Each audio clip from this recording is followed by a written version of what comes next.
तो ट्रंप की दी हुई समय सीमा कुछ घंटों बाद खत्म होने जा रही है। इसके बाद रूस पर कड़े प्रतिबंधों का ऐलान किया जा सकता है। रूस के खिलाफ फॉल्स फ्लैग ऑपरेशन शुरू किए जा सकते हैं।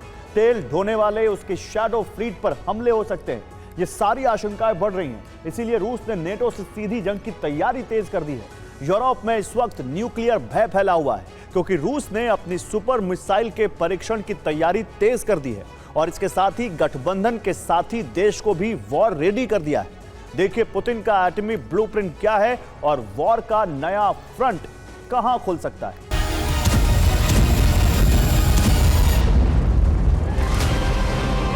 युद्ध विराम वार्ता असफल हो चुकी है। डिप्लोमेटिक मोर्चे पर अंतिम प्रयास भी काम नहीं आया।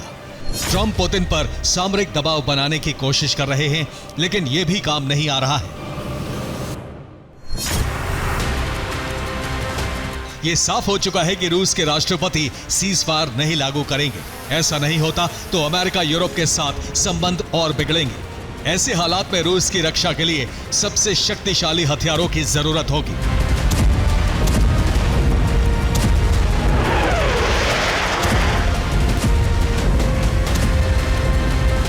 रूस के भंडार में एक से बढ़कर एक परमाणु मिसाइलें हैं, लेकिन अब पुतिन ने एक ऐसी मिसाइल को मोर्चे पर उतारने का ऐलान कर दिया है जिससे गिराना मुश्किल है।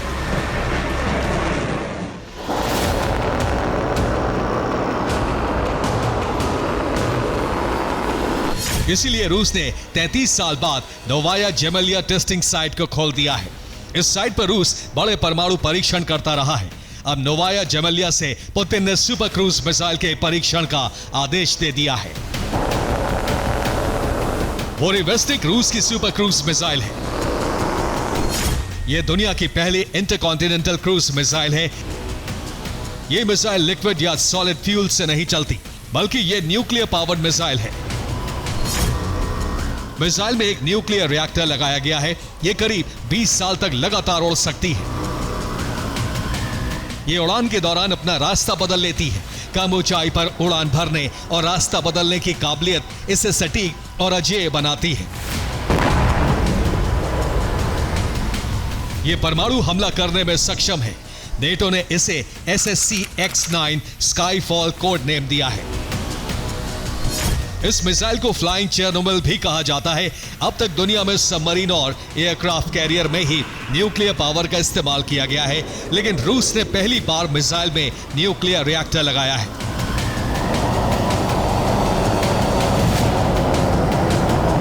यह काम सबसे कठिन है और इसीलिए रूस को मुसीबतें भी उठानी पड़ी।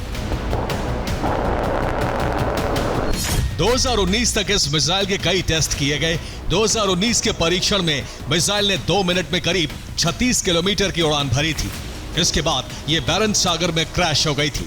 मिसाइल को समंदर से निकालने में विस्फोट हुआ और इस धमाके में रूस के 7 परमाणु वैज्ञानिक मारे गए थे।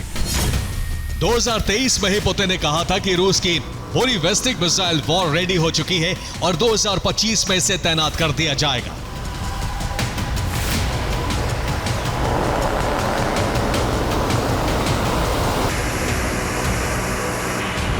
वालदाई समिट में पुतिन ने इसे वॉर रेडी करने की बात कही थी और अब इसका अंतिम परीक्षण किया जाएगा। इसके साथ ही पुतिन ने अपने गठबंधन के सहयोगी देश बेलारूस को भी जंग के लिए तैयार कर दिया है। ज़बात 2025 युद्धाभ्यास के लिए रूसी सेना बेलारूस पहुंच चुकी है और इसी बहाने यूक्रेन की सीमा पर सैन्य तैनाती की जा रही है।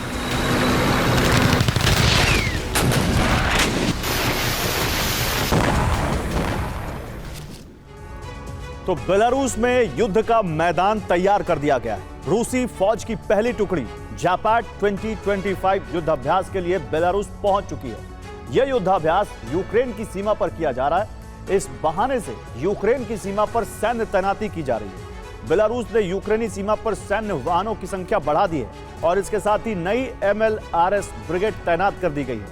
एयर असॉल्ट यूनिट के ड्रोन ऑपरेटर भी यूक्रेन की सीमा पर पहुंच चुके हैं। यह तैनाती इस बात का संकेत है कि जरूरत पड़ी तो पुतिन तुरंत नेटो और यूक्रेन के खिलाफ बेलारूस से फ्रंट खोल सकते हैं।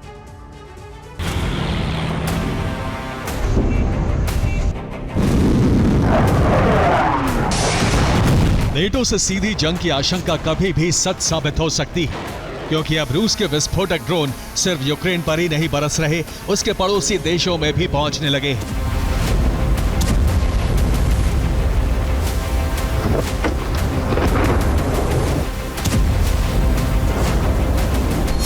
छह अगस्त को रोमानिया की सीमा के करीब रूस के ड्रोन गिरे हैं। रूस ने यूक्रेन के ओडेसा पर 6 अगस्त की रात ड्रोन हमले किए। यह इलाका रोमानिया की सीमा से सटा है। रोमानियन रडार ने रूसी ड्रोन को ट्रेस किया। खतरे को देखते हुए रोमानिया ने F-16 विमान आसमान में तैनात कर दिए।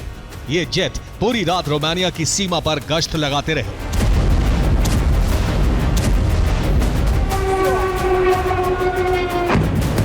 हालांकि रूस का कोई ड्रोन रोमानिया की जमीन पर नहीं गिरा, लेकिन इससे पहले नेटो के सदस्य देश लिथुआनिया में 2 बार रूसी ड्रोन पहुंच चुके हैं।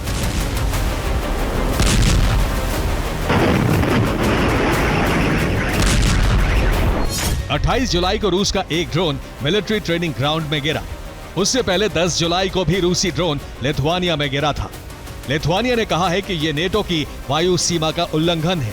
नेटो को रूस के खिलाफ कार्रवाई को तैयार रहना चाहिए।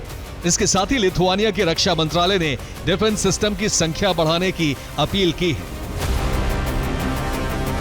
नेटो ने भी रूस के खिलाफ सैन्य तैनाती तेज कर दी है।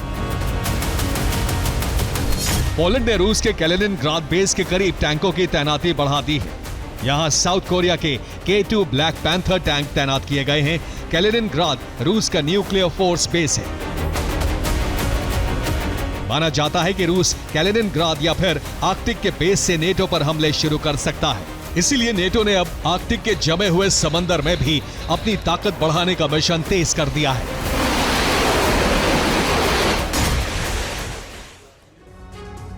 तो आर्कटिक में नेटो की ताकत बढ़ाने के लिए यूएस, कनाडा और फिनलैंड का गठबंधन हुआ है। इन 3 देशों की 4 शिप बिल्डर्स कंपनियों के बीच डील हुई है। ICE पैक्ट समझौता किया गया है, जिसके तहत शिप बिल्डिंग काम छेड़ा जाएगा।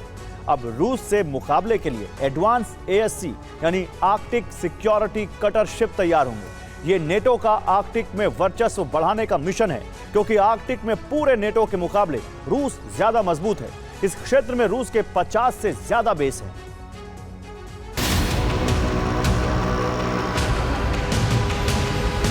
आर्कटिक में रूस का मुकाबला करने में अभी नेटो को कई बरस लगेंगे, क्योंकि रूस के पास परमाणु ऊर्जा से चलने वाले एडवांस्ड आइस ब्रेकर हैं। रूस किसी भी समय आर्कटिक के किसी भी क्षेत्र में सैन्य ऑपरेशन चला सकता है। यहां उससे मुकाबला मुश्किल है, लेकिन जमीन पर नेटो की संख्या और शक्ति ज्यादा है। इसीलिए रूसी बॉर्डर के करीब नेटो अपनी सैन्य शक्ति तैनात करके रूस पर दबाव बनाना चाहता है। Bureau report, TV9, Bharatvarsh.